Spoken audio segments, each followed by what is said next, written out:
अस्सलाम वालेकुम नाज़रीन, मैं इरफान असगर और आप देख रहे हैं O2 स्पोर्ट्स। और इस वक्त सिचुएशन ये है कि पाकिस्तान और इंग्लैंड के दरमियान तीसरा और गैर फैसला कुन मैच हो रहा है, क्योंकि फ़ैसला तो पहले हो चुका है। पिछले दो मैचों में से जो वनडे मैचेस होने थे, तीन उनमें से दो मैचेस पाकिस्तान हार चुका है और तीसरा मैच जो है आज हो रहा है। और इसमें अभी तक 152 स्कोर हुआ है, दो प्लेयर्स आउट हुए हैं और 30th ओवर चल रहा है। उसमें मैं ज़रा तारुफ़ करवा दूँ, आज ख़ास तौर पर हमने इन्वाइट किया है अरसलान खोखर साहब को कि वो भी हमारे साथ ज्वाइन करें और बताएं कि क्या सूरत हाल बन रही है और क्या बनेगा। इसके अलावा हमारे साथ अलमदार ख़ान साहब हैं और अवैस अब्बासी साहब हैं।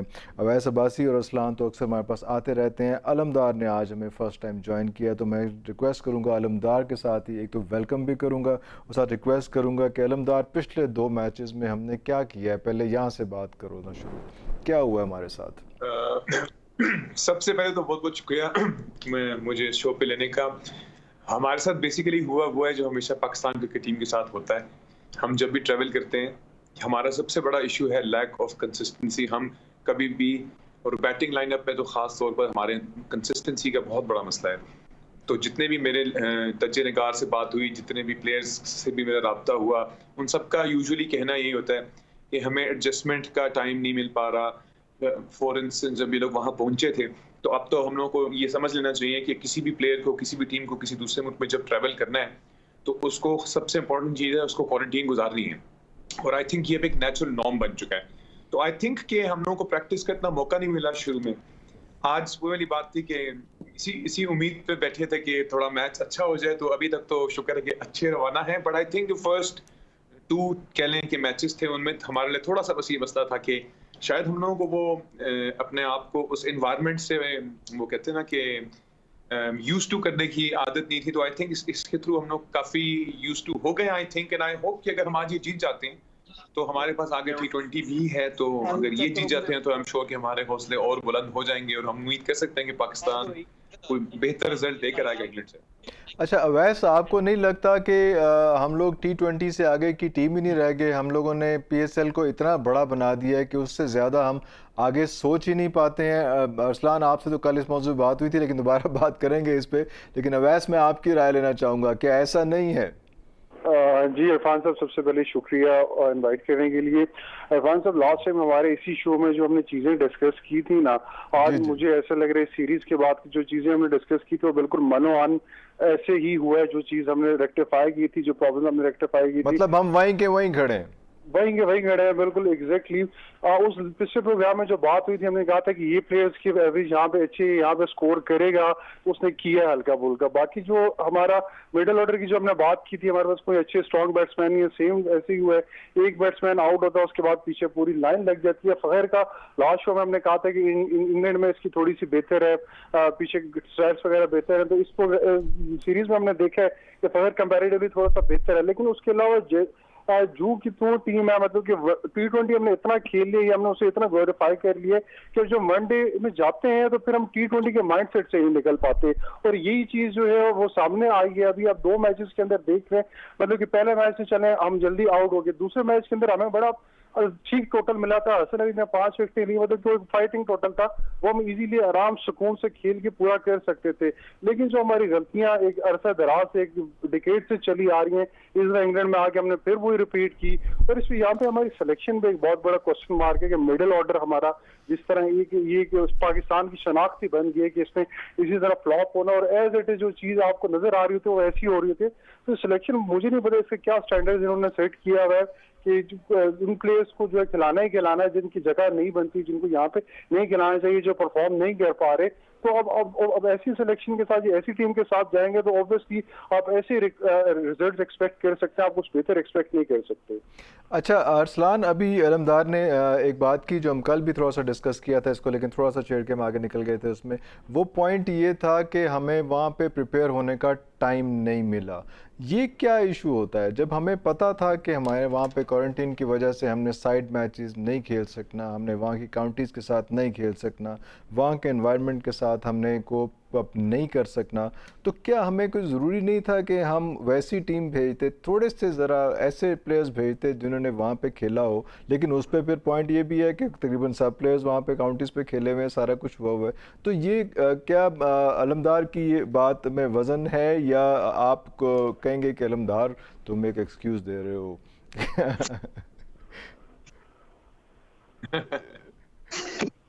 जी अच्छा,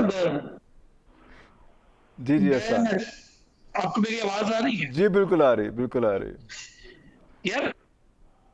बात है ना कि आप मौसम से जल नहीं हुए, ये कल भी बात हुई थी, नॉनसेंस बात है, ऐसा कुछ नहीं होता। आधी से ज्यादा टीम आपकी यूके रहती है, मैंने कल भी बताया था, बहुत सारों के घर हैं और सारों का हमें पता है क्या करते रहते हैं, किस क्लब से खेलते हैं, वो बार बार आपसे डिस्कस भी हुआ है इसमें भी और कई शोज में, और मैं अपने शो में भी ये बात कर चुका हूँ। ये तो फजूल बात है। खैर, आप अपने 2 मैचेस हारने के बाद कहें जी आखिरी तक हम सही हो गए थे, सीरीज आपने उनको हाथ में दे दी, उसके बाद आप कहें जी कि वाह जी अब हमारे पास जबरदस्त टाइम था, अब हम जेल हो गए हैं, मौसम के साथ भी टीम भी जेल हो गई है, अब हम सारा, बड़ी नॉनसेंस सी बात है। बहरहाल अभी थोड़ी देर पहले मैं देख रहा था, आप लोगों ने खुद भी देखा होगा, इमामुल हक का आउट होना, लेग स्पिन पर आउट हुआ है भाई, तू 100 गेंदें खेल गया है, 100 बॉल्स खेलने के बाद नॉनसेंस और इडियट तरीके से, ना तुम्हारा बैट और ना पैड, उसके अंदर गैप इतना बड़ा छोड़ा है, और लेग स्पिनर को लेफ्ट हैंडेड बैट्समैन खेल रहा है, ये कैसे मुमकिन है कि आप उसके अंदर गैप छोड़ दें? आपको पता है कि लेग स्पिनर लेफ्ट हैंड के लिए इतनी खतरनाक ब्रेक करके स्लाइट, वो शार्प किस्म की अंदर की तरफ ब्रेक होती है बॉल, तो आपका पैड और बैट में इतना बड़ा गैप था, आपने बोल्ड होना ही था। हो गए भाई साहब 50 रन हमारी सेहत और हमारी जिंदगियों पर एहसान करके। ए अजीबो गरीब अप्रोच के साथ वो 150 रन किए 32 ओवर में जाके इन्होंने, वो मिसबाह उल हक अप्रोच वहां पर आपको नजर आ रही है, वो जाओ खड़े हो जाओ स्कोर करो ना करो, 20 ओवरों में 73 रन्स करके बैठे हुए थे। वेरी नॉनसेंस अप्रोच है इनकी। ये कोई बैटिंग है? ये क्रिकेट है? इंटरनेशनल क्रिकेट खेल रही है? तो बेचारे सारे के सारे जो हैं ये रह गए हैं अब सिंपल किस्म की T20 क्रिकेट के प्लेयर्स हैं, और वो भी शायद भाई यूएई से बाहर खेलने जाएंगे तो इसी तरह रोते रोते रहेंगे ये लोग। इतनी रह गई है इनकी क्रिकेट और इतने ही हैं ये लोग। अच्छा अलमदार, रन अ बॉल का कॉन्सेप्ट ख़त्म होता क्यों नज़र आ रहा है?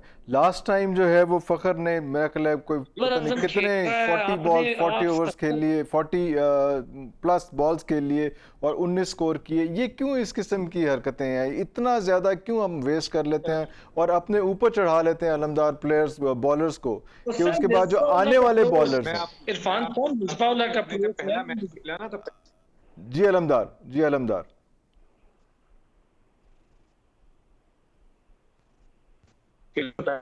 ये हुआ, अच्छा ठीक है जी, हम लोग 150 तो बना नहीं सके, मैं वैसे एक बात कर रहा हूँ, ठीक है, बट हमने उनकी कितने बंदे आउट किए? हमने एक बंदा आउट किया, तो बॉलिंग पे तो हमारी तो एजी बॉलिंग है। अच्छा ठीक है, मैं मानता हूँ अमीर, हर किसी का पॉइंट ऑफ व्यू अपनी जगह, मुझे भी उतनी तब चढ़ती है जब हम लोग हारते हैं, लेकिन ये मैं आप लोगों को गारंटी दे सकता हूँ कि होम ग्राउंड और नॉन, यानी कि होम एंड अवे का बहुत एज होता है इन टर्म्स ऑफ प्लेयर्स। इसीलिए अगर मैं आपको एनबीए के बारे में बताऊं तो एनबीए की 7 गेम्स होती हैं और 7 गेम्स में हर टीम के ग्राउंड पे जाके खेलते हैं बास्केटबॉल में। सो कहने का मकसद ये है कि हमें इस चीज को रियलाइज करना चाहिए कि ये फर्क है। हाँ, अभी for instance in terms of atmosphere, एक मैच तक आपके पास चॉइस होती है कि जी एक मैच आपने कह दिया जी हमें प्रैक्टिस का मौका नहीं मिला, उसके बाद you can't make an excuse. तो in my opinion today they had no chance, to be honest. आज अगर ये लोग ना करते, अभी तक तो कुछ गुजारा कर ही रहे हैं, ठीक है, पर in my personal opinion practice हम जो सब कुछ कर रहे हैं ना, वो सिर्फ T20 ही कर रहे हैं, ना हम टेस्ट पे फोकस कर रहे हैं, ना हम ओडीआई पे फोकस कर रहे हैं। जो मेजर फोकस है, बड़ी बड़ी टीमें टेस्ट खेल रही हैं so that they can compete in the upcoming world cup T20। अब वो खेल T20 भी सकते हैं, बट उनका फोकस क्या है कि अपनी टीम को इतना प्रिपेयर कर दें हर लिहाज से कि जब खेलने की बारी आए और जब परफॉर्म करने की बारी आए तो वो अपनी परफेक्ट शेप में हो। अच्छा, ये बड़ा इम्पोर्टेंट बात इन्होंने अलमदार ने की है कि फोकस करना चाहिए। अगर हम टेस्ट मैच खेल सकेंगे, 4-5 दिन का मैच खेल सकेंगे, तभी हमें इतनी जान आएगी कि शायद हम वर्ल्ड कप का जो है वो T20 खेल सकें। ये एक बड़ी इंटरेस्टिंग बात है। इस पे ब्रेक पे जाते हैं, अभी ब्रेक पे आके इस पे बहस करते हैं कि बाकी जो टीम्स हैं वो किस वक्त टेस्ट मैचेस खेल रही हैं, एक साल में कितने वनडे होने चाहिए, एक साल में कितने T20 होने चाहिए और कितने टेस्ट मैच होने चाहिए, जिसकी वजह से हम आगे चलते हैं। मेरे ख्याल हम लोगों ने अगर एवरेज पाकिस्तान टीम की निकालें तो हमने शायद T20 ज़्यादा खेले हैं, वनडे भी नहीं खेले और टेस्ट तो बहुत ही कम खेले हैं। तो इसके बाद हम क्या एक्सपेक्ट करेंगे कि हम वनडे कैसे खेलेंगे या टेस्ट मैच कैसे खेलेंगे, और उसके बाद हम ये कैसे सोचेंगे कि आगे हमने किस तरह से जाके वर्ल्ड कप T20 का खेलना है। एक छोटी सी ब्रेक लेते हैं, ये तो बहुत इंपॉर्टेंट पॉइंट है, इस पर बात करते हैं।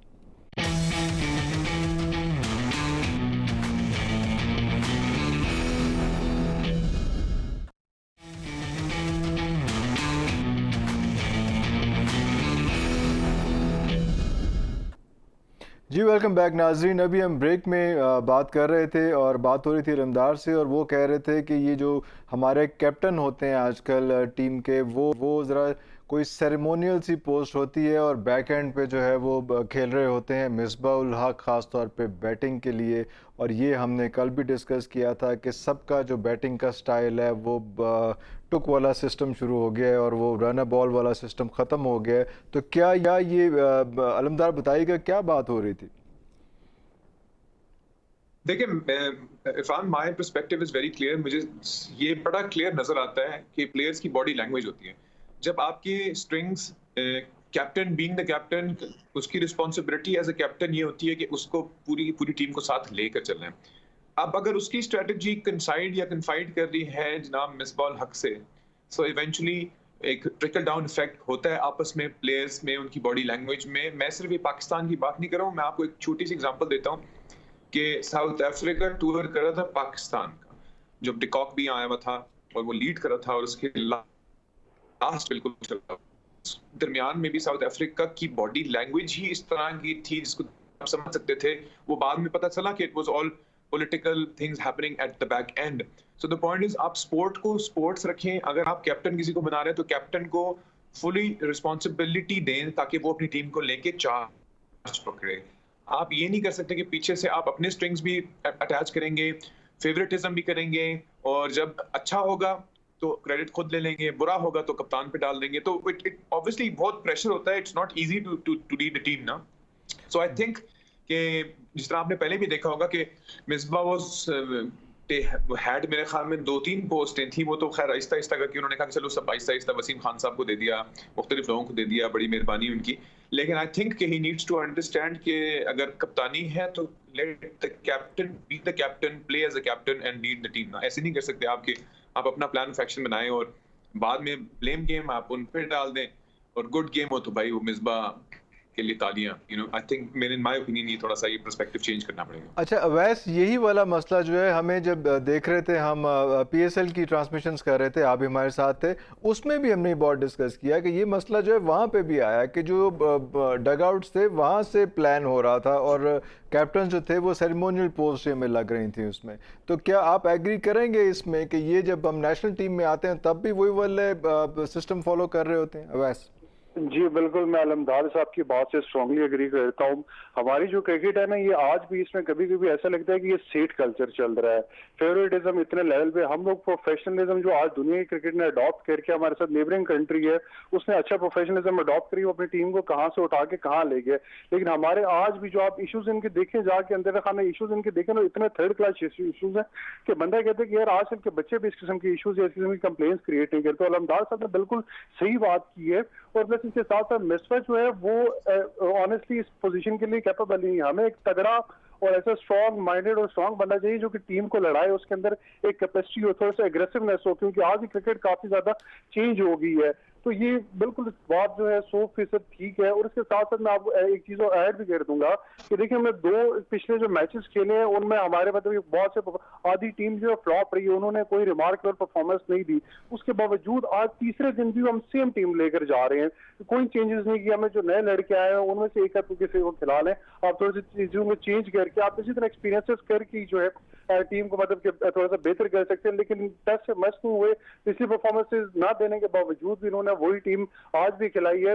तो ये चीजें जो है लाजमी तौर पर एड्रेसेबल है, वरना हम और डिक्लाइन की तरफ ही जाएंगे। ऐसी परफॉर्मेंसेज ही आते रहेंगे, कभी कभी तुक्का लग जाते हैं, जीत जाते हैं। अब जैसे आज के मैच में इमामुल हक जो है उसने आज 50 कर दिए, अब वो अगली 2-3 सीरीज के लिए पक्का हो गया। तो इस किस्म की चीजें अगर चलती रहेंगी तो हम डिक्लाइन की तरफ ही जाएंगे, हम आगे प्रोग्रेस नहीं कर सकते।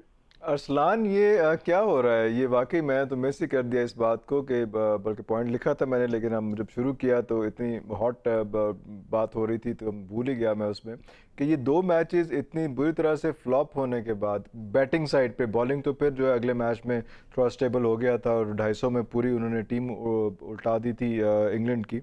लेकिन अरसलान, ये दोबारा वही टीम बगैर किसी चेंज के फ़ख्र से आके उसने कहा कि जनाब with no change we are playing with the same team. What a confidence. Why? जी अरसलान। आपकी बात दुरुस्त एक हद तक कह रहे हैं। एक हद तक मैं अलमदार साहब से भी अग्री करूंगा, एक हद तक कि हाँ, कैप्टन को फुली कॉन्फिडेंट और कैप्टन को उसका खुला हाथ देना चाहिए कि आप कुछ करो। और एक चीज चलें जी, आप सब लोगों को मुबारक, 83 मैचेस में 14 सेंचुरी कर दी है बाबर आजम ने, और तेज तरीन 14 सेंचुरियां करने वाला प्लेयर है। इसके बाद हाशिम आमला है, शायद 86 है हाशिम आमला की। 86 मैचेस में 14 सेंचुरियां थी। चले, जबरदस्त हो गया, ये तो एक अच्छी चीज है। सर, आज के जो मैच है ना, अभी तक मैं जो आपसे बात करने जा रहा हूँ वो इससे जरा थोड़ी डिफरेंट हो सकती है। अभी तक इस मैच में जो ये मैच चल रहा है, ना तो शादाब टेस्ट हुआ है, ना फहीम टेस्ट हुआ है, और ना ही हारिस रऊफ अभी तक टेस्ट हुआ इस मैच में जो अभी चल रहा है। अभी तक अभी ये 3 की जब बारी आएगी तो आपको अंदाजा हो जाएगा। सर वही, अभी ये 3 की बारी आने जो अभी स्कोर कर गए हैं, जिसमें रिजवान खड़ा हुआ है, बाबर खड़ा हुआ है, इमामुल हक खड़ा हुआ है, काफी अरसे से ये 3-4 लोग स्कोर कर रहे हैं। तो चाहे 2 मैचेस में ना करें, 1 में करने पर कर रहे हैं, इन्हीं के ऊपर आपका स्कोर है। अभी इसके बाद जो आएंगे ना, वहां पता चल जाएगा कि वो क्या करने वाले हैं और उनकी क्या अप्रोच है और वो क्या कॉन्फिडेंट हैं या वैसे के वैसे हैं। आप मुझे बताएं, शादाब के जरा वनडे मैचेस में आपके साथ चलें, लास्ट 10 वनडे मैचेस डिस्कस करते हैं शादाब के। मुझे बताएं, शादाब के लास्ट 10 वनडे मैचेस में, या बाकी भाई भी बैठे हैं, कोई एक 50 मुझे बता दें लास्ट 10 वनडे मैचेस में। चले 50 छोड़े, 43 रन बता दें मुझे कब किए थे उसने लास्ट टाइम। वो एक मैच है, आज से मेरा ख्याल है कुछ 14 मैचेस पहले उसने 43 रन किए थे, वो हमारे गले पड़ा हुआ है। वो भी बच्चों के खिलाफ, जिम्बाब्वे जैसी टीम के खिलाफ करके तो वो हमारे गले पड़ जाती हैं ये चीजें। शादाब का चले बॉलिंग कैरियर देख लें, बॉलिंग कैरियर चले, बैटिंग का तो चलो हो गया, बॉलिंग कैरियर देख लें कि बॉलिंग में उन्होंने कितना लास्ट कब अच्छा परफॉर्म किया था। मैं सर वही आ रहा हूँ, एग्जैक्टली वही आ रहा हूँ। आप 5 विकेट शादाब ने कब ली थी पीएसएल समेत? मुझे बता दें, किसी को याद ही नहीं होगा 5 विकेट्स कब ली थी, क्योंकि ली हो तो बंदा बताए 5 विकेट्स कब ली थी। सालों गुजर जाती हैं एक एक परफॉर्मेंस पे। अच्छा, जहां पर कोचिंग और कैप्टन की बात हो रही है, इस वक्त जो मैं आपको क्राइटेरिया बताने जा रहा हूँ जो इस वक्त टीम के अंदर प्रिवेल कर रहा है। अच्छा अरसलान, मुझे एक हल्का सा एक मुझे यहाँ पे शादाब की बात ही तो ऐड करने दें कि वो वाइस कैप्टन है, और जब पीसीबी अपनी रैंकिंग करती है तो उसको बी कैटेगरी में रखती है और फिर वाइस कैप्टन भी बना देती है। ये कैसे हो सकता है?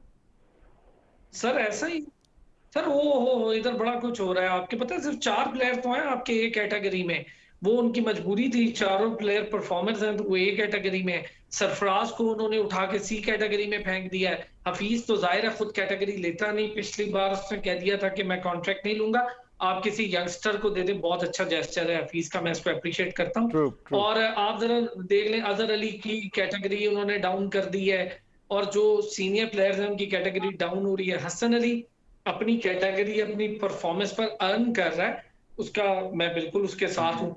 फहीम अशरफ इन कैटेगरी में मौजूद है, अब्बास कैटेगरी से बाहर बैठे होंगे, और ये सारे ये तो खैर एक सर बिल्कुल पॉलिटिकल। वो मैंने आपको उसमें शादाब की बात करें तो कैप्टन की बात करता है कि वो वाइस कैप्टन है, मतलब गॉट टू बी कैप्टन है, और वो जो है वो बी कैटेगरी में खड़ा हुआ है। वाह वाह वाह वाह।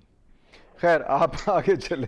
उसको तो बी में भी नहीं होना चाहिए सर, उसको बी में भी नहीं होना चाहिए। सरफराज, मुझे बताएं, सरफराज भी जी अलमदार सेम अलमदार। मैं ये कह रहा हूँ कि परफॉर्मेंस के हम लोग साथ ना ये सेम ठीक कह रहे परफॉर्मेंस के साथ टीम में मौजूद। कैटेगरीज बना दी गई हैं। हमारा जो न्यू टैलेंट है ना, हम लोगों को अंदाजा ही नहीं है, हम लोगों तक वो टैलेंट पहुंचता नहीं है। मैं आपसे बात करूं, अगर आप कामरान गुलाम की बात करते हैं, सऊद शकील की बात करते हैं, आगा सलमान की बात करते हैं, आप इनका ट्रैक रिकॉर्ड देखें। काजी आज़म ट्रॉफी में इन्होंने 2020 में इन्होंने क्या परफॉर्मेंस दी। हमारे पास नया बॉलर आया दहानी, कहाँ है वो? बस पीएसएल तक था। ये नए बच्चों को ट्रेन ही नहीं करना चाहते, ये चाहते हैं बस वो पुरानी लॉबी को खिलाते रहें, वो उनको बस अपने फेवरेटिज्म प्ले आउट करते रहें और इसी तरह जाया हो जाएंगे। अलमदार साहब, जी अरसलान, आप अलमदार को कह रहे हैं। अलमदार साहब, जी मैं एक छोटा सा मेरा एनालिसिस है, फिर उसके बाद आप उस पर सारे भाई बात कीजिएगा। T20 से जो बंदा सिलेक्ट करते हैं उसको टेस्ट खिलाते हैं, वनडे से जो बंदा सिलेक्ट करते हैं परफॉर्मेंस से उसको T20 खिलाते हैं, जिसको 4 दिन की परफॉर्मेंस से सिलेक्ट किया जाता है उसको वनडे खिला देते हैं। तो ये तो हमारा सिलेक्शन क्राइटेरिया है अजीबो गरीब नस्ल का। T20 से आपने सुहेब मकसूद को सिलेक्ट किया, वनडे आप उसको खिला रहे हैं। इसी तरह आपने सऊद शकील को उसकी परफॉर्मेंस की बेस पे टेस्ट से सिलेक्ट किया, जो 4 डे है उससे आप सिलेक्ट करके उसको one day, he is a very good very brilliant player, अब उसको T20 खिला के भी जाया करेंगे। कामरान गुलाम बेचारे को खिलाया ही नहीं, बेंच पे बिठाए रखा आपने, सिर्फ एहसान कर दिया पूरी मिल्लत पे हमारी कि हमने जी उसको सिलेक्ट कर लिया है। ताबिश को आखिरी दिनों में सिलेक्ट करके कि चल भाई तुझे सिलेक्ट कर लिया, आइंदा तुझे कभी सिलेक्ट भी नहीं करना, तुझे हमने खिला दिया, हमारा फर्ज पूरा हो गया। जब वो आपके दरवाजे पे जा रहा था, 39 टाइम्स 5 विकेट्स लेने वाला बॉलर था वो, डोमेस्टिक में 600 प्लस 39 टाइम्स किसी ने नहीं पूछा, 39 टाइम्स मुंह बंद करा दिए। अब शादाब, आपने शादाब को कंटिन्यूअस खिलाना है, आपने फहीम को कंटिन्यूअस खिलाना है, आपने नवाज को टीम में रखना है, इमाद वसीम को बाहर बिठाना है ताकि उसकी परफॉर्मेंस डैमेज हो और जब वो आए तो हम कहें यार अब ये क्या कर रहा है, अब ये कुछ नहीं कर रहा। ये तो बड़े प्रॉब्लम है। वहाब रियाज आपका सीनियर कैंपेनर है, उसको आपने जहां पर यूटिलाइज करने का टाइम आता है वहां आप उसको ड्रॉप कर देते हैं। इसी तरह आप मुझे बताएं, हारिस रऊफ क्या वो वनडे का बॉलर है? हारिस रऊफ को वनडे में बॉल करनी चाहिए? 50 ओवर की गेम है, 10 ओवर अगर हारिस रऊफ कंटिन्यूअस मुझे करके दिखा दे पिछले सारे मैचेस में, कभी आप उससे 8 ओवर कराते हैं, कभी आप उससे 6 ओवर कराते हैं, कभी आप उससे 7 ओवर कराते हैं। जिस मैच में उसने 10 ओवर किए हैं उसमें उसने 73 रन दिए हैं और 1 विकेट ली थी, वो भी हसन अली के पीछे छुप के। ओए अवैस, कुछ कहना चाहेंगे आप इस बारे में? बिल्कुल, ये तो ऐसा उन्होंने एनालिसिस कर दिया, इसके बाद तो हमें दुकान बंद कर देनी चाहिए, हमें प्रोग्राम ही बंद कर देना चाहिए। बिल्कुल बहुत अच्छा एनालिसिस किया है। मैं इसमें एड अप करूंगा कि हारिस रऊफ जो है टेनिस खेल के गया हुआ, इतना ब्रेनलेस बॉलर जो है मैंने क्रिकेट के अंदर नहीं देखा। उसकी कोई स्ट्रेटेजी नहीं है, उसने बस टेनिस में जैसे बॉल फेंकता है यहाँ पे भी आके वो फेंक रहा है। उन्होंने बिल्कुल ठीक बात की, 60 70 10 ओवर में स्कोर वो करता है।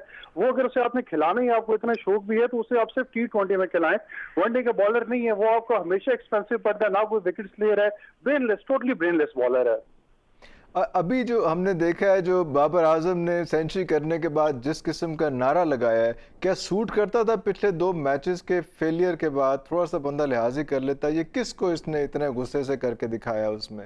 ये जरा अलमदार इस पे जरा बताइएगा कि ये कौन सा ऐसा माइलस्टोन अचीव कर लिया जो इसने ऐसे करके, आई मीन शर्म नहीं आती यार, इतनी बुरी तरह से हार के, इतना मुंह काला करा के कौम का जो है, उसके बाद इतने गुस्से से कि जैसे पता नहीं क्या अचीव कर लिया यार। आप अलमदार, थोड़ा सा बॉडी लैंग्वेज भी इनके काम करना पड़ेगा।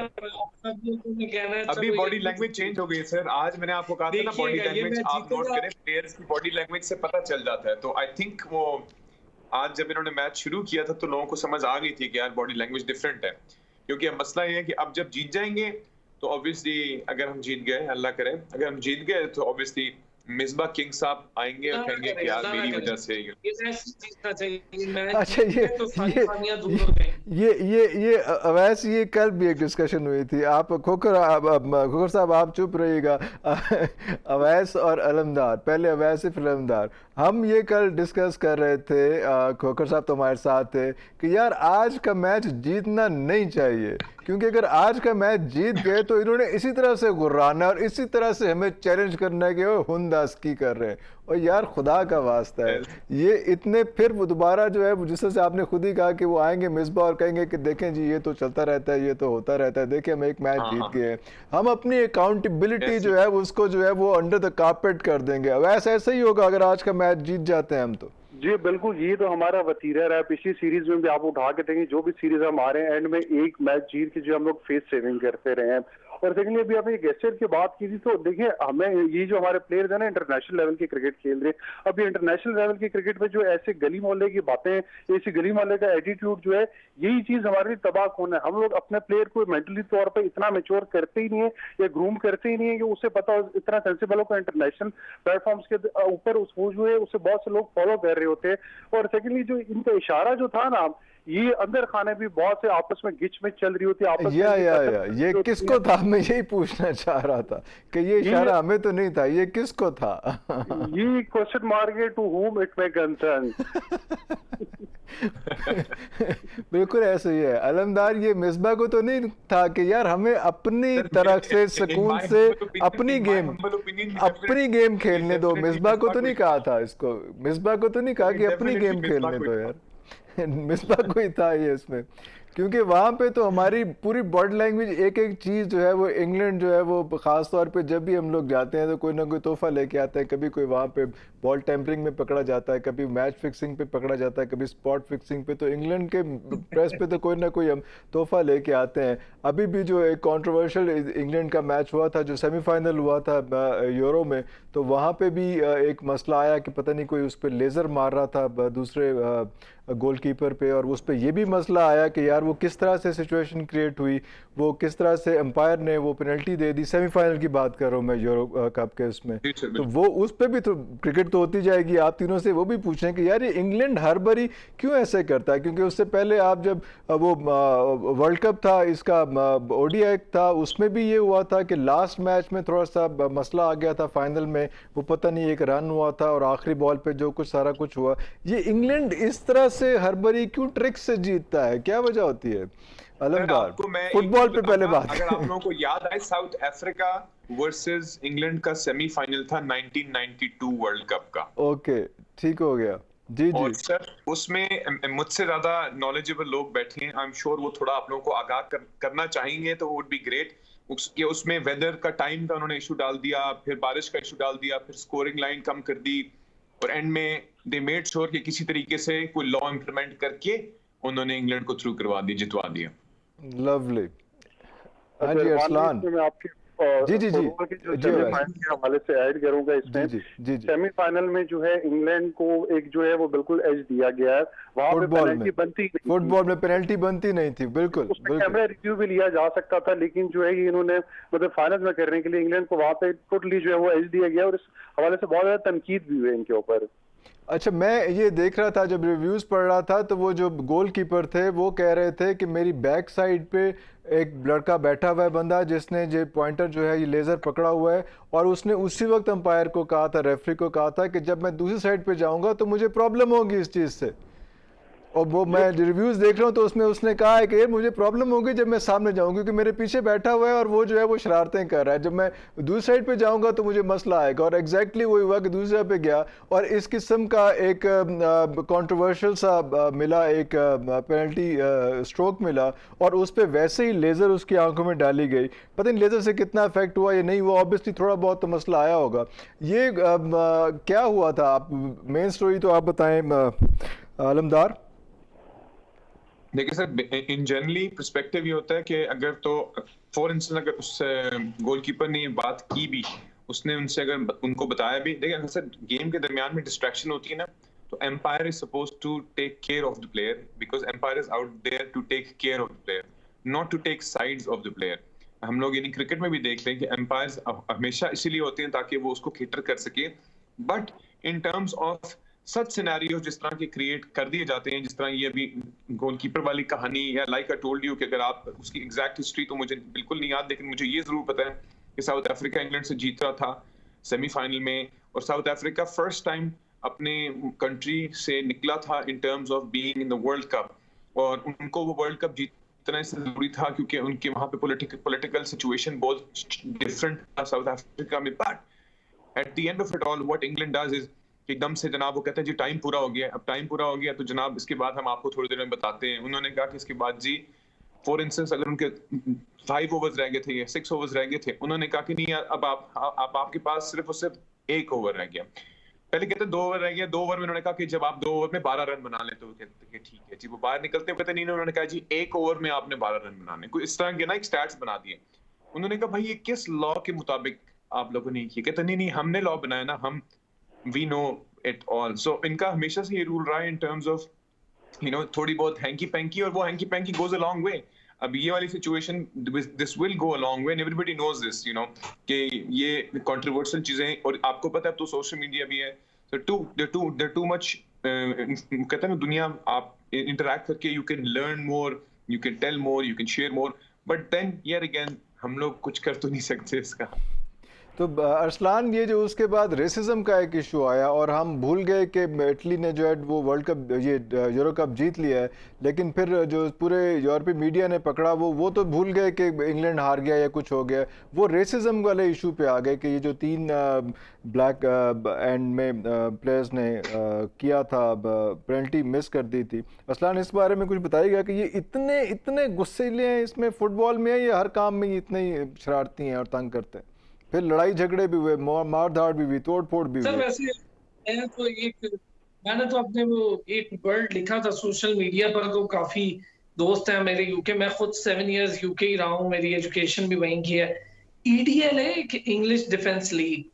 अच्छा, वो जब यूके में हर 2 साल के बाद आती है ना, तो बर्मिंघम में आप सब लोगों को पता है, बर्मिंघम और ब्रेडफोर्ड में बड़ा जो तबका है वो हमारे एशियंस का है, वो उनको मारने कूटने के लिए आते हैं, रेड हेड कहते हैं उन लोगों को, और वहां पर पुलिस ने उन्हें खुली छुट्टी दी होती है। मैं जब फर्स्ट टाइम ये देख रहा था तो मैं बड़ा हैरान हुआ कि पुलिस ने हम लोगों से कहा कि यार आप एशियंस हैं, ब्लैक हेड्स हैं, आप कोशिश करें कि आज के जो 2 दिन है ये घर पे रहें। मैंने कहा वो क्यों? तो कहने लगा वो लोग आएंगे, लड़ाई होगी। तो मैंने कहा उनको रोकें, अगर आपको ये सब कुछ पता कर। नहीं, वो दे गाइस आर ब्रिटिशर्स। तो अच्छा, मैंने कहा कमाल है यार। अच्छा, तो मैंने ये बहुत सारा कुछ देखा सर। आप ये अपनी पूरी गूगल आपके हाथ में, आप सर्च करें ये हिस्ट्री, सबसे बड़े राइट्स होते हैं, और वो तो हजार बंदा वहां आता है और 100 बंदा मार के चला जाता है, वो तो बाकायदा कत्ल करते हैं, और हम उन्हें बड़ी सिविलाइज नेशन कहते हैं। उन्होंने जो कुछ वर्ल्ड कप, इसके यूरो कप के एंड पे किया, आप सब लोगों ने देखा कि इटली के फैंस को जिस तरह मारा, फिर जो उनको नजर आ रहा था काला उसको भी मार रहे थे, और जिस तरह से अमेरिका में ये सारा कुछ हुआ आपके सामने, पूरी दुनिया में एक वो उठी हुई है ये लहर। फ्रांस में तो आए दिन होता है। फ्रांस में आपने अगर बुर्का पहना हो, वो तो नहीं बख्शेंगे, वो तो आपका बुर्का खींच के अक्सर खवातीन को मार देते हैं, और वो वहां पे कत्ल। ये जो सिविलाइजेशन का नारा हमारे सर पे लगाते हैं, those guys who are bloody murderers, they are going to tell us how to get yourself ethical, how to get yourself be civilized। वो अब हमें बताएंगे कि कैसे सिविलाइज रहना। उनके अपने हालात बड़े बुरे हैं, ये तो हमारी अपनी कमजोरियों ने हमें इस हालात पे पहुंचा दिया है, वरना उनसे सीखने से बेहतर था कि आप अपनी सिविलाइजेशन अपने कुरान पाक से देख लेते तो ज्यादा पता आपको चल जाता। लेकिन बहरहाल come back to that point, इतना बुरा यूरो कप का फाइनल मैंने इससे पहले नहीं देखा।